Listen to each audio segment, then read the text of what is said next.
Patrick, beni duyuyor musun? Hızlı ve agresif. Leopard'dan herhangi bir iz var mı? Eğer onu görürsen bize acilen haber vermeni istiyorum.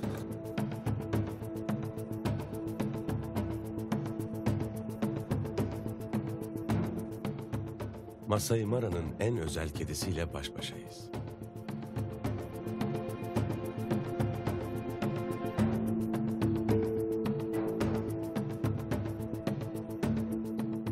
Fakat onu bulmak hiç de kolay olmayacak.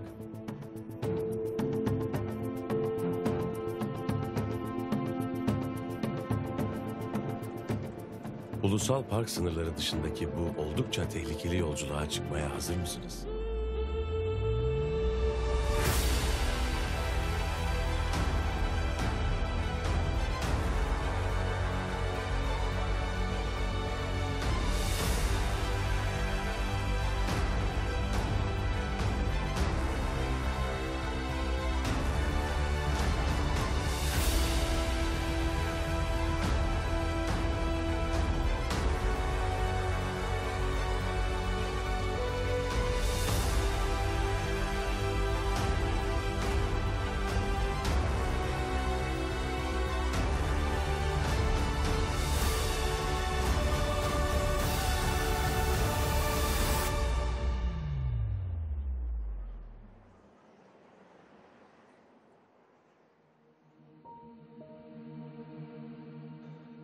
Çok ilgimi çeken hayvanlar olmasına rağmen bir önce geldiğimde bir çitayı fotoğraflayamamıştım.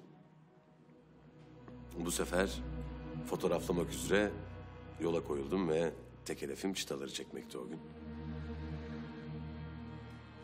Çita da bölgede nesli tükenmekte olan hayvanlardan bir tanesi maalesef. Fakat yeni başlatılan bir çita projesi sayesinde koruma altına alınmış durumdalar ve yavaş yavaş sayıları artışa geçmiş. En azından bu haber benim için çok rahatlatıcıydı. Çita, adını vücudundaki beneklerden dolayı benekli anlamına gelen Chitaraka kelimesinden almıştır. Dünya üzerindeki kara hayvanları arasında en hızlı hayvan unvanını elinde bulunduran bu müthiş canlıyı yakından görmek gerçekten de muazzam bir deneyim. Masai Mara'nın sessiz ve hızlı avcısı. Çita. Mükemmel denge kabiliyetinin yanında gözü pek ve cesur bir strateji uzmanı. Pink, çitaların yalnız başına avlanmaktan hoşlandıklarını, ancak yine de eğer birden fazla çitayı bir arada görürsek bizi büyük bir sürprizin de bekleyeceğini söylemişti. Ve o anda tam karşımızda Masai Mara'nın uçsuz bucaksız savanalarından birinde büyükçe bir ağacın gölgesinin altında 5 kardeş çitayı dinlenirken buluvermiştik. Acaba Pink haklı mıydı? Bu sefer gerçekten de bir çita avına şahit olabilecek miydik? Kafamızdaki tüm tahmin ve soruların cevabı birkaç adım ötemizdeydi.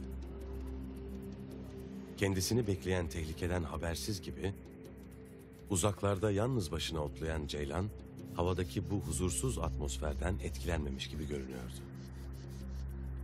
Çünkü onları, bu 5 kardeşten oluşan acımasız avcıları saatler önce fark etti ve onlarla arasındaki mesafeyi içgüdüsel olarak hesaplayabildi. Ancak eğer bir hata yaptıysa, bedeli ne yazık ki çok ama çok ağır olabilir. Her an her şeye hazırlıklı olabilmek için nöbetleşe dinlenmeye karar vermiştik. Masai Mara'da ilginç bir şeyler görmek için sabırlı olup saatlerce beklemeniz gerekebilir. Biz de öyle yapıyoruz. Ancak ceylan yaptığı hesaplamada haklı çıkıyor. Bugün çitaların avlanma günü değil. İlgiden rahatsız olup uzaklara doğru yolculuğa çıkıyorlar. Biz de peşlerine düşüyoruz.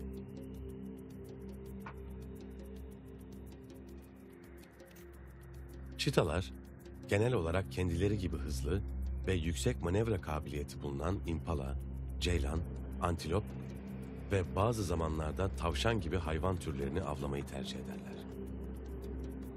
Avladıkları hayvanları kimi zaman ne yazık ki aslan ya da sırtlan sürülerine kaptırmak zorunda kalabilirler. Çünkü çitalar her ne kadar hızlı birer avcı olsalar da narin ve hassas yapılı hayvanlar olduklarından olası bir kavgadan ve onun doğuracağı sonuçlardan kaçarlar. Özellikle de sırtlanların o güçlü ve keskin çenelerinden. Nesli tükenmekte olan bu özel hayvanları bu kadar yakından görmek ve fotoğraflayabilmek çok keyifliydi. Altan, sana duyduğu andan itibaren pek çok insanın inanmak istemeyeceği bir hikaye anlatmak isterim. Ormanın kralı aslan ve bir çita hakkında. Pekala, neymiş bu hikaye? Bir yıl önce Anita adında Hintli Hong Kong'da yaşayan bir kadına rehberlik yapmıştım. Peki. Bu bölgede Malaika adında çok ünlü bir çita var. Malaika melek demek. Bu Malaika araçlara tırmanmayı seviyor. Ne zaman aracı uzun otların olduğu bir yere park etsen aracın üstüne tırmanıp oturuyor ve etraftaki uzun otların arasında yırtıcıların nerede olduğunu görmeye çalışıyor. Ve yine böyle bir gün bir seferinde bir avlanmayı izliyorduk. Ve geçen gün gördüğümüz o iri erkek aslan vardı ya Altan. İşte o tam karşıdan böyle ağır ağır geliyordu. Ve bir anda Malaika ve o kavga etmeye başladılar. Aslan Malaika'ya saldırmaya çalıştı.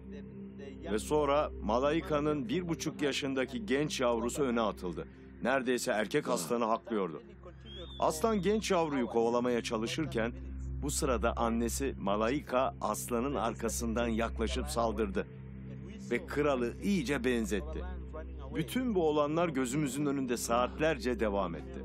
Ve en sonunda çita aslanı kovalamaya başladı. Wow, Evet, inanılmaz bir hikaye. evet, çok ilginç.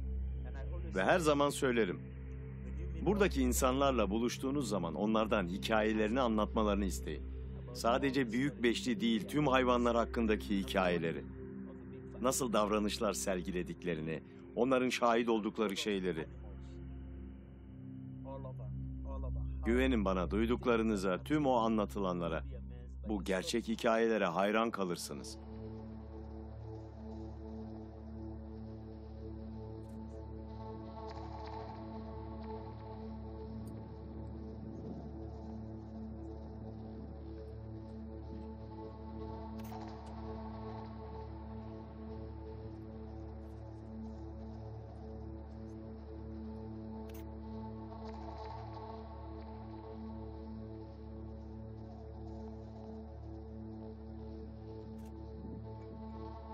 Hemen arkalarında devasa bir antilop sürüsü var. Sence onları avlamaya niyetliler mi? Sanmıyorum, bu onlar için mantıklı bir seçenek değil gibi. Malaika'nın ne yapabileceğini tahmin ediyorum ama onları bilmem. Her an her şeyi yapabilirler. Anladım. Bakarsın gelip geçerler. Araca atlarlar. Ne bileyim. Belki arka koltuğa zıplayıp yerleşirler. Ama bunu pek istemeyiz değil mi? Kesinlikle.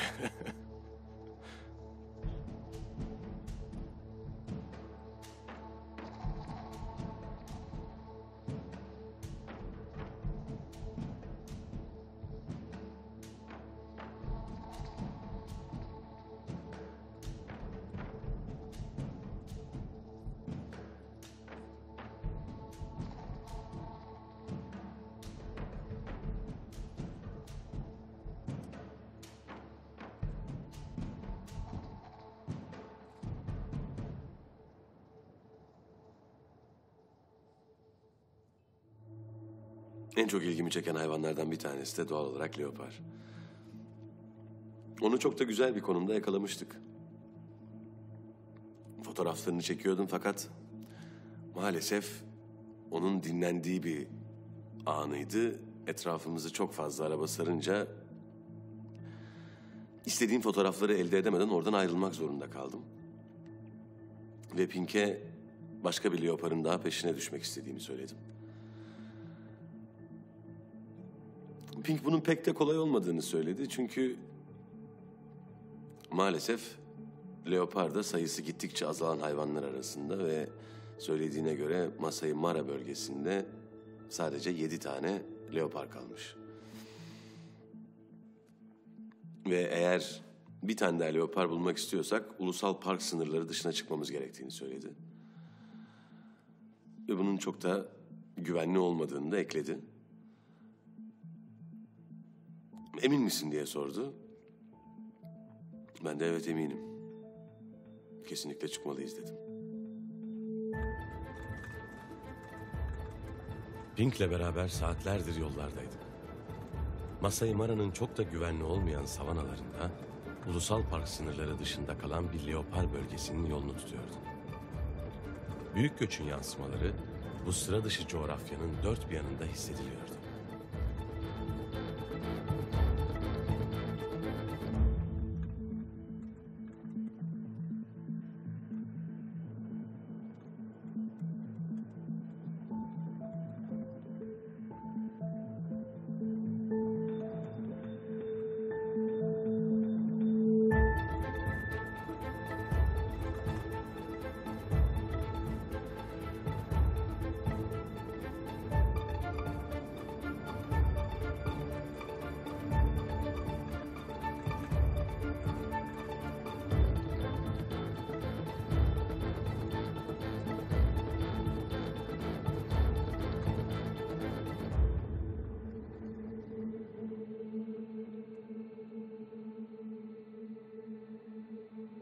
Hava kararmaya başlamıştı bile. Ve leopara dair en ufak bir iz dahi yoktu. Tam bir hayal kırıklığı. Pink, umudumuzu kaybetmememiz gerektiğini, henüz hiçbir şeyin bitmediğini söyledi. Fakat artık bir an önce kampa dönmekten başka seçeneğimiz kalmamıştı.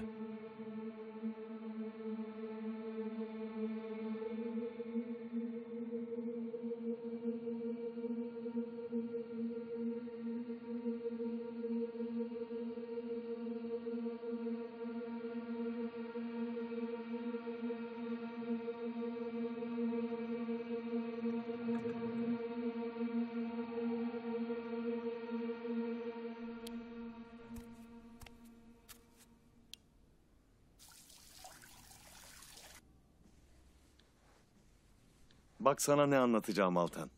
Çok çok eski bir hikayedir bu ama seveceğini düşünüyorum. Harika, dinliyorum. Uzun zaman önce bir rehberlik eğitimi için Serengeti'ye gitmiştik ve bir akşam üzeri bulunduğumuz kamptaki rehberlerden bazıları birden koşmaya başladılar. Ben Paul adında bir arkadaşımlaydım ve bazı rehberler kampa doğru koşup bir zürafanın leopar öldürdüğünü söylediler. Bir zürafanın leopar öldürdüğünü mü? Aynen öyle söylediler. Nasıl olabilir diye düşündük başta ve sonra anladık ki leopar ağaçtaymış. Zürafa da o ağaca yaklaşıp yapraklarını yiyormuş. Ve leopar saldırmaya başlamış. Atlamış ve zürafanın boynuna asılmış. Yani leopar zürafanın boynuna tutunmuş. Ve o da boynuyla onu döndürmüş ve sonunda leopar onu boğamayacak hale gelmiş. Sonra zürafa yere düşmüş ve leoparın üstüne yatmış. İnanabiliyor musun? Üstüne düşmüş. Üstüne Kesinlikle. ezdi onu. Leopar oracıkta ölmüş. Ertesi gün iki hayvanı da ölü bulduk. Ve derilerini yüzdük. Çünkü ikisi de ölmüşlerdi. Yani eminim buradaki herkes size doğada şahit olduğumuz böyle pek çok hikaye anlatır. Biri size anlattığında böyle bir şey gerçekten olmuş mudur diye düşünebileceğiniz şeyler. İnsanın inanası gelmiyor.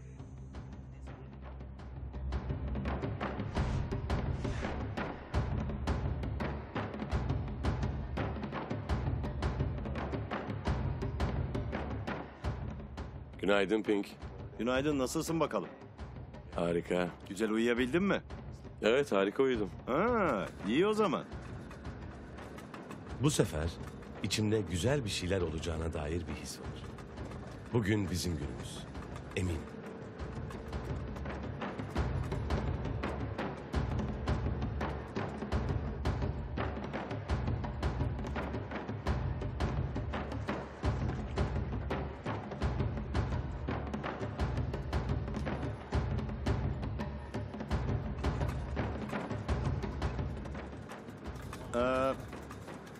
Patrick, beni duyuyor musun?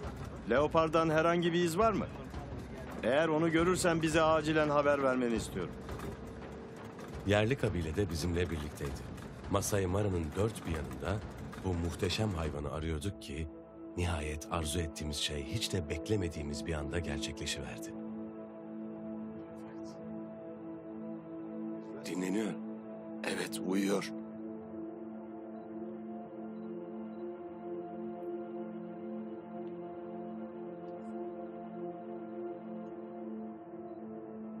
Ne dersin? Sence dişi mi erkek mi? Söylemek çok zor. Buradan tam göremiyorum. Biraz uzak Altan. Acaba dişi mi?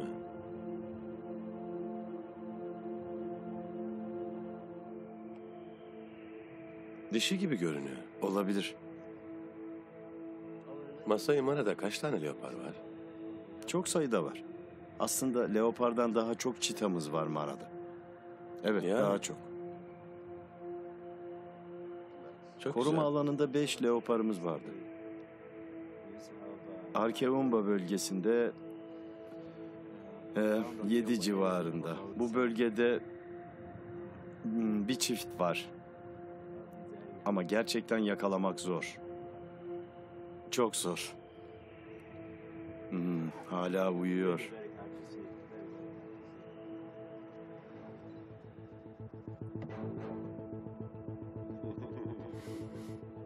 Güzel fotoğraf mı? Vay.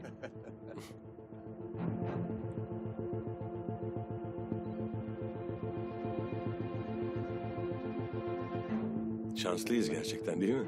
Evet, Büyüleyici. güzel bir kedi. Gerçekten öyle.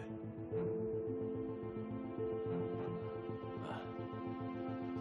Gerçekten şanslıyız. Benim favori hayvanım çita. Çünkü gerçekten çitalarla bir sürü benzerliğim var. Sabırlıyım. Daima çevremi araştıran meraklı bakışlarım var. Yeni bir yerdeysem de gerçekten etrafımda neler olduğuna odaklanarak izlemeye dikkat ederim. İlgiliyim. Yani çitalarla tüm bu benzerliklere sahibim. Bu yüzden favori hayvanım çita Altan. Ama leoparı da ikinci sıraya koyabilirim. Leopar da çok güzel bir hayvan. Yani leopar ikinci sırada diyebilirim. Benim için leopar ilk sırada, Evet, ikinci çita, evet, üçüncü de aslan. evet. Benim için üçüncüsü sırtlan. Sırtlan mı? Evet. Evet. Onlar da ilginç hayvanlar. Evet, çok ilginç.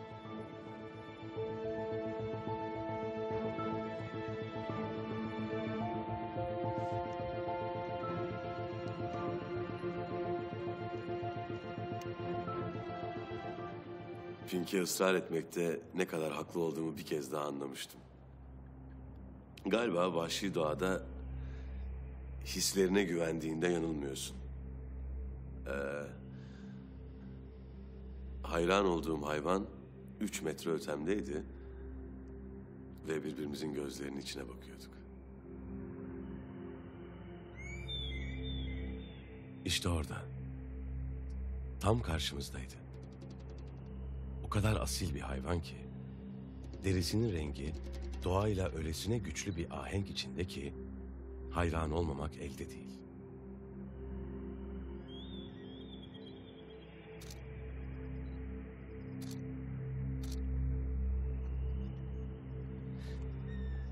Leoparlar oldukça ilginç hayvanlar.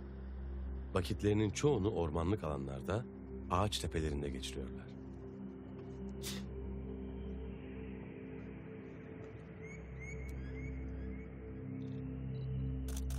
Her türlü canlı onlar için besin kaynağı anlamına geliyor.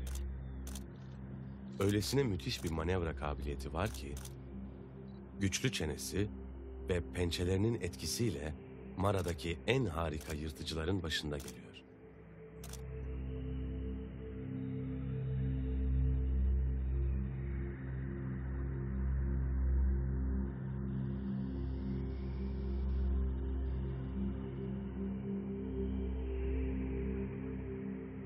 Genelde yalnız başına dolaşıyorlar. Eğer çift olarak görürseniz, bu çiftleşme zamanının geldiğinin bir habercisi olabilir.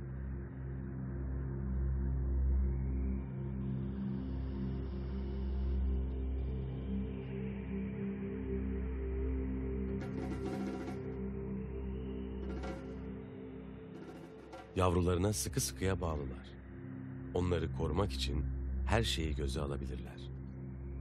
Büyük beşlinin görkemli parçası.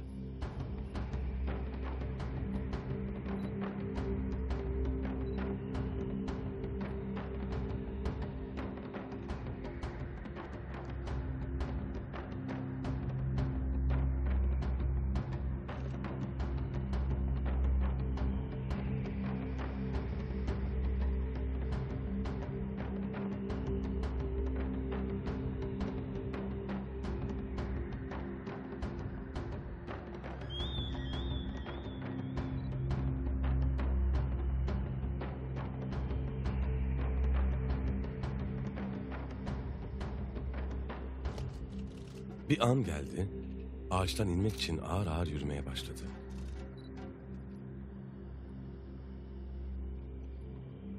Tam acaba ne yapacak diye düşünürken durdu ve gözlerimin içine baktı. İşte o an, o muhteşem an benim için yeterliydi. Başka hiçbir şey istemiyorum dedim. Ancak aslında her şey yeni başlıyormuş. Bunu onun peşine düşüp ormanın içine daldığımda anlayacaktım. İniyor. Ağaçtan iniyor, hazır ol. Bu tarafa doğru geliyor. Bu anı kaçırmak istemezsin.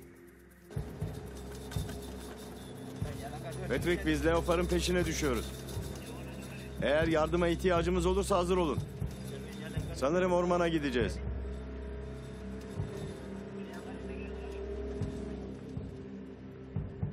Orada.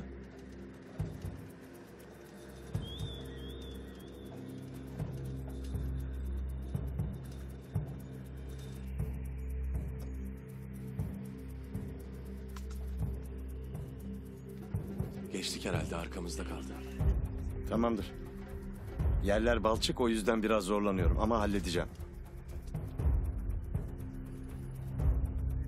Tamam, hallediyorum. Bence buraya doğru gelecek.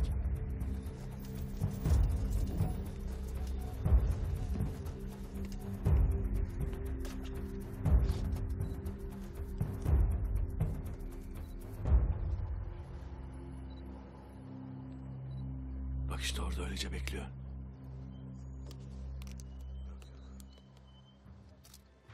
Bu tarafa doğru gelecek, hissediyorum. Güven bana. Emin misin? Altan, işte bak geliyor. Bak, yaklaştı. Tam önümüzden geçecek.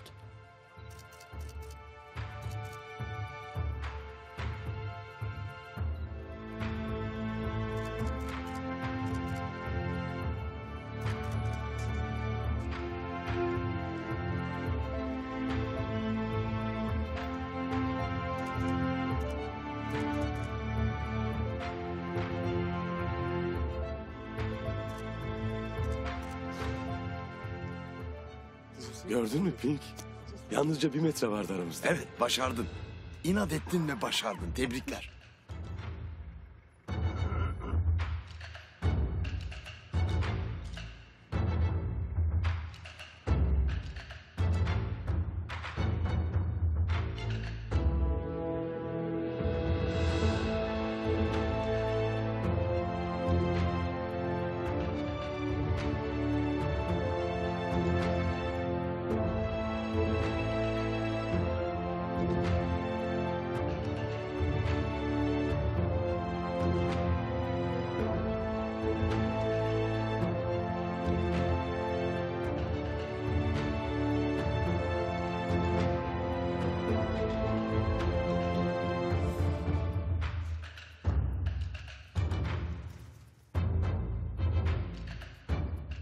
Tekrar gelecek. Bu tarafa doğru gelecek.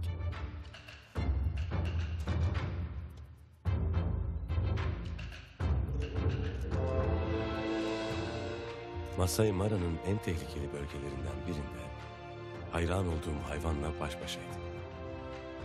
O kadar güzel kareler yakalamıştım ki kampa oldukça huzurlu dönecektim. Ağaçların arasından çıkıp kendini yeniden gösterdiğinde bu büyülü anın tadını çıkarıyor ve hiç bitmemesini istiyordum.